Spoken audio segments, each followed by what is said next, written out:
Book 7 of the Republic opens with the Allegory of the Cave.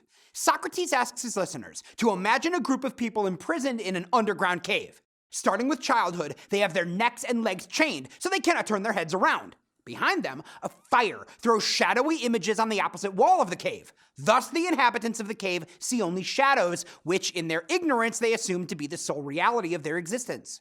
Socrates then asks the group to predict what might happen if some of the cave-dwelling prisoners were freed and permitted to leave the cave for the light of day.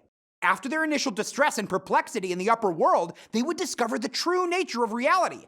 But if they returned to the cave, their account of reality would strike their fellow human beings as so bizarre, they would be labeled as ridiculous and perhaps even condemned to death. Socrates then tells Glaucon the upward journey to the light of day is a figure of speech for the ascent of the soul into the intellectual world, the idea of the good.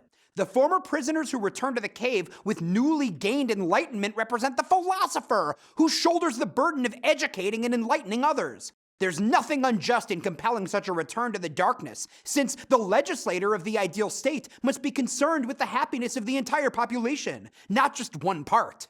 Socrates returns to the education of the guardians, focusing on the study of arithmetic, geometry, and astronomy. From ages 35 to 50, the best and most highly trained citizens of the state will hold office, and afterward will make philosophy their chief pursuit. Socrates then explains the role of dialectic, reasoned discussion between two or more people who hold different views on a matter, but who want to reach the truth in philosophy. For some scholars and commentators, Book 7 is the heart of the Republic. The Allegory of the Cave is full-blown dramatic paradigm of the education, enlightenment, and self-sacrifice of the true philosopher. Within the overall context of Plato's work, Socrates' remarks on dialectic are highly significant. Dialectic is now called the Socratic Method. Plainly, as readers learn in the Republic itself, such a technique of question and answer could lead to embarrassment, ridicule, and even hostility, as with the menacing reactions and accusations of Thrasymachus in Book 1 of this dialogue. Notably, Socrates moderates his praise for dialectic by cautioning the technique may be abused.